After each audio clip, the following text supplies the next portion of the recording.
नमस्कार दोस्तों, उमेश की क्लास में आपका स्वागत है। तो चलिए स्टार्ट करते हैं। पहला सवाल है, किसी फर्म में पुरुष कर्मचारियों का औसत वेतन 520 रुपये तथा स्त्री कर्मचारियों का औसत वेतन 420 रुपये है। यदि संपूर्ण औसत वेतन 500 रुपये हो तो पुरुष एवं स्त्री में अनुपात होगा। देखिएगा, यह है आपके पुरुष और यह है स्त्री। पहले पुरुष बोला गया है तो पहले पुरुष लिखना है, बाद में स्त्री बोला गया है, बाद में स्त्री लिखना है। ठीक है। जो पुरुष कर्मचारी हैं उनका औसत वेतन कितना है? 520 रुपया। और जो स्त्री कर्मचारी हैं उनका वेतन कितना है? 420 रुपया।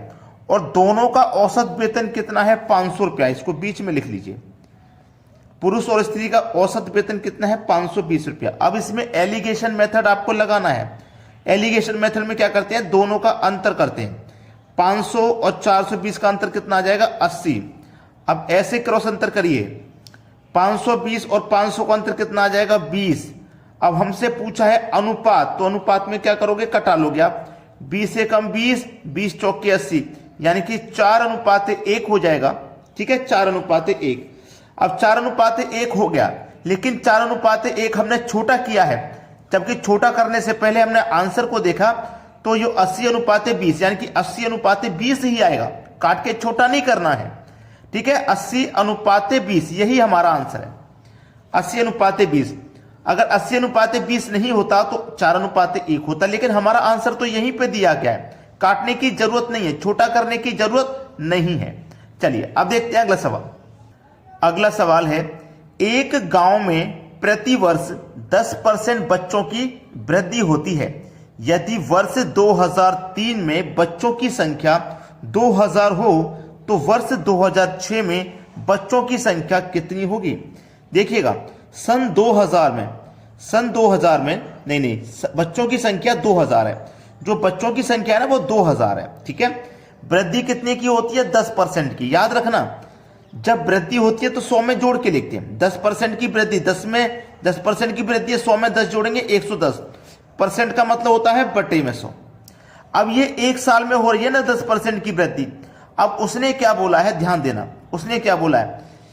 10% बच्चों की वृद्धि होती है यदि वर्ष 2003 में बच्चों की संख्या 2000 थी तो 2006 में क्या होगी? 2003 में 2000 थी तो 2006 में क्या होगी? यानी कि 3 साल के बाद क्या होगी, ये पूछा है। तो ये तो एक साल हो गया ना।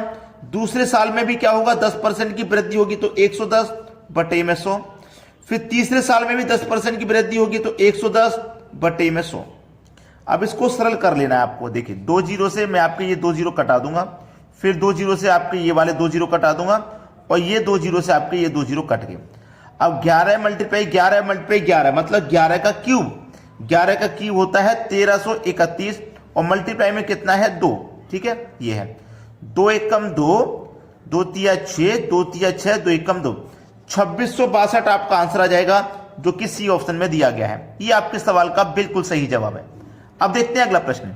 अगला प्रश्न है, यदि 20 महिलाएं 100 मीटर लंबी सड़क 10 दिन में बना सकती हैं तो 10 महिलाएं 50 मीटर लंबी सड़क कितने दिन में बनाएंगी? बहुत अच्छा सवाल है। देखिएगा, इसका एक फॉर्मूला होता है M1 D1 और T1 बटे में W1 बराबर M2 D2 T2 बटे में W2। टाइम एंड वर्क का ये फॉर्मूला है। मैन कितने हैं? व्यक्ति कितने हैं? 20 लिखिए। D फॉर दिन होता है। ठीक है, D फॉर दिन होता है, तो दिन कितने दे रखे हैं? 10। T फॉर टाइम होता है, जैसे 4 घंटे प्रतिदिन काम कर रहे हैं, 6 घंटे प्रतिदिन काम कर रहे हैं, वो टाइम वो नहीं दिया गया है। जो चीज नहीं दी गई है उसे नहीं लेंगे। W का मतलब होता है वर्क। वर्क कितना है? 100 मीटर लंबी दीवार बनाने का। ठीक है, 100 मीटर लंबी सड़क, 100 है वर्क, बराबर बाद में कितनी व्यक्ति हैं? 10 व्यक्ति हैं। 10 लिख लेंगे। कितने दिन में बनाएंगे, मतलब D2 पूछ रहा है, टाइम तो नहीं दिया गया। वर्क दिया गया 50 मीटर लंबी सड़क बनाने का, तो W2 का मान है 50। कितने दिन में बनाएंगे वो बताना है। चलिए इसको सरल करते हैं। 2 जीरो से आपके ये 2 जीरो कट गए। ठीक है, 2 जीरो से 2 जीरो कट गए, 1 जीरो से 1 जीरो ये कट गया। अब क्या होगा? ये 5 का गुना 2 से हो जाएगा ना, तो 5 दूने का 10 बराबर इधर क्या बचा? D2। तो D2 ही तो पूछ रहा था कितने दिन में सड़क बनाएंगे? 10 दिन में बनाएंगे। यानी कि डी ऑप्शन बिल्कुल सही जवाब है। अब देखते हैं अगला प्रश्न। अगला प्रश्न है, किसी मेज को 400 रुपए के स्थान पर 350 रुपए में बेचने से हानि प्रतिशत में 5% की वृद्धि हो जाती है, उस मेज का क्रय मूल्य क्या है? देखिएगा, अगर हम किसी मेज को 400 रुपए के स्थान पर 350 रुपए में बेचेंगे तो कमी कितने की हो जाएगी? 50 रुपए का नुकसान हो जाएगा। भाई 400 रुपए की चीज है और हमें उसे 350 में बेचने, तो हमारे पास कमी कितने की होगी? 50 रुपए की कमी। कितने की कमी होगी? 50 रुपए की। और प्रतिशत में कितने की कमी है? 5% की वृद्धि है। यहां पे वृद्धि हो रही है 5% की, ठीक है। तो ये जो 50 रुपए हैं ये 5% के बराबर है, याद रखना। 400 रुपए के स्थान पर अगर हम किसी चीज को 350 में बेचेंगे तो हानि प्रतिशत में 5% की वृद्धि हो जाएगी, यानी कि 5% हानि होगा और 50 रुपए का यहां हानि होगा। तो 5% की वैल्यू 50, तो 1% की वैल्यू 10 रुपया। जब 1% की वैल्यू 10, उसने पूछा क्रय मूल्य मतलब 100% का मान। 1% का मान 10, तो 100% का मान 1000। ये आपके सवाल का बिल्कुल सही जवाब हो जाएगा, डी ऑप्शन। उम्मीद करता हूं सभी को सवाल समझ में आ गया है। अब देखेंगे अगला प्रश्न। अगला सवाल है, एक आदमी अपनी 2 महीनों की कमाई को 3 महीनों में खर्च करता है। देखिएगा, 2 महीनों की कमाई को 3 महीने में खर्च कर रहा है, करता है, ठीक है। साल में 1500 रुपए बचाता है तो उसकी मासिक आय कितनी होगी? 2 महीने की कमाई को वो 3 महीने में खर्च कर रहा है। 3 महीने में खर्च कर रहा है ना, जो 3 महीने में खर्च कर रहा है, और हमें कितने खर्च करना है? 12 महीने, यानी कि 1 साल में। तो 3 से 12 पे पहुंचेंगे 4 से गुना करके। जब यहां 4 से गुना किया तो 4 से गुना यहां पे कर दो, 2 चौके 8। अब इसका मतलब ये क्या हुआ कि 2 महीने की कमाई को हम 3 महीने में खर्च कर रहे थे, इसका मतलब है 8 महीने की कमाई को हम 12 महीने में खर्च करेंगे। तो हम 1 साल में कमाएंगे, यानी कि 12 महीने में जो हम कमाएंगे उसमें से हम 8 महीने की बचत कर लेंगे।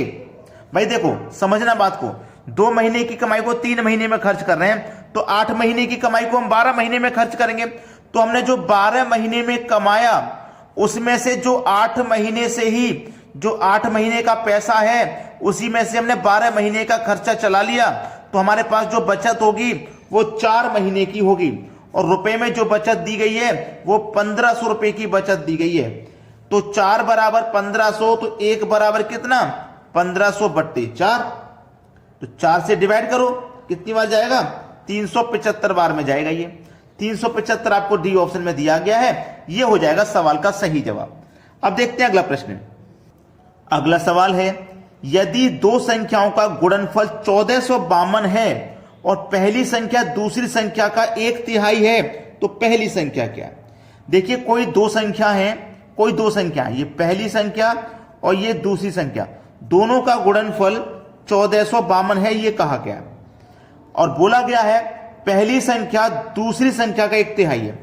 जो पहली संख्या है हमें नहीं पता क्या, हम उसे x मान लेते हैं। दूसरी संख्या का 1/3 है। देखिए, दूसरी संख्या का 1/3 जैसे x है, x का 1/3 कितना हो जाएगा? 1/3 हो जाएगा।